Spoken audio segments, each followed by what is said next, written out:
Abanyagihugu bo mu bwoko bw'abasangwa butaka bari bubakiwe amazu aho bita mu Nyarumanga quartier Mugaruro yo muri zone ya Buterere bavuga ko babayeho nabi mu kubura amazi meza hamwe n'utuzu twa sugumwe twuzuye kandi bataronka uburyo bwo kuvidura. Anita Nizigiyimana asanzwe aba ngaho avuga ko ivyo bimaze igihe ariko kandi agasaba ababijejwe ko bobafasha kubijanye no kuvidura.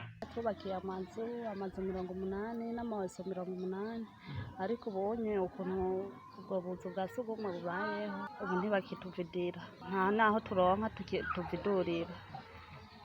Ubonye amawese aruzura nta naho tubishira turekerana uko nyene bikaguma biseseka. Benshi baca batangura kuza kunyaka mu mashashe baza barata mu mabarabara. Je nosaba leta yuko boza bakadufasha bakaturungikira nk'amamodoka bakaza kutuvidurira. Hakizimana Suavisi aba muri ako gace amenyesha ko ubwo buzu bwa sugumwe bwuzuye kandi bafise uburyo buke bwo kuviduza, akagira amakenga ku ngwara zifatiye kw'isuku rike, agasaba ko leta yobafasha mu bijanye no kuvidura ubwo buzu bwa sugumwe mbere no kubasakarira ayo mazu kuko ibisakazo vyaheze. Ubuzu bwa sugumwe ntibwifashe neza kuko bumwe bwaruzuye kuko ababurimwo nta buryo bafise bwo kubuviduza kuko basanzwe bafise uburyo buke, benshi nta bushobozi bafise mu kuvidura, benshi bagiye gusayidira, abandi nabo batora kw'isetemu.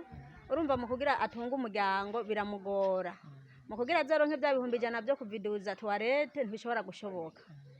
Nukuri ico kibazo kirahari, nico gituma abantu benshi bakunda gufatwa, abana baho ntibakura, usanga inzoka, amakorera, ingwara zitandukanye ziguma zikurikirana. Twebwe dusaba leta mvyeyi nkuko ari leta mvyeyi ishikeko abantu batagira uburyo baba ngaha muri site Nyarumanga bantaho nikora kugira ngo bavidure mu toilette bongere badufashe n'amabati kuko ikigoye quartier si izo toilette gusa. Izo toilette amabati yaraheze, ku mazu babamwe amabati yaraheze, ntibagira ico bifuka, ntibagira ico bisasira, nta n'uburaro bwiza bafise. Twasabaye rero ko boduseruka ko kugira ngo bafashe abene gihugu bose kugira ngo babe bose bumve ko bari muri leta mvyeyi. Ico kibazo no mu ntwaro muri ako karere barakizi. Icegera c'utwara quartier Mugaruro Ernest Nsanze amenyesha ko ico kibazo kimaze igihe kinini mbere no muri leta babizi, agatera kamo leta uko yobafasha mu bijanye no kuvidura utwo tuzu twa sugumwe. Nuko ico kibazo kirahari kuko bwa mbere tako tutakoze turarondera bagira neza baza kuyabiduza, turarondera ishirahamwe Kuwaruje ryaraje rikoranye n'ishirahamwe Iniproba barabiduza hanyuma turonka gahengo mugabo kuva ico gihe imyaka irarenga mbere nkuko bavuze ngo 6 irarenga ishaka kwisha nko 10 n'iyindi.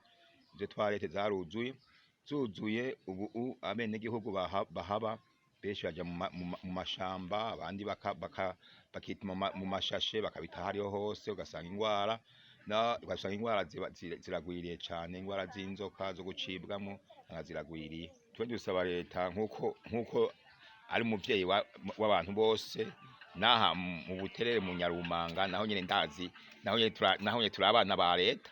Ngombwa rero dusaba yuko boza bogira ingufu bakadodora canke bakadodora ho buryo dashobora kadodora abagira neza bakaza bakabiduza ayo matware kugira abene gihugu baronke aho bituma, baronke n'uburaro. Ayo mazu ngira yubatswe kuva mu 2005. Ayo mazu nuno munsi uri kuraraba ukuntu ameze arateye n'isoni mu gisagara, ugasanga amazu yarabaye nk'akayungiro canke nk'umusegetera, umuntu n'imvura iguye ntaronka naho yinyegeza.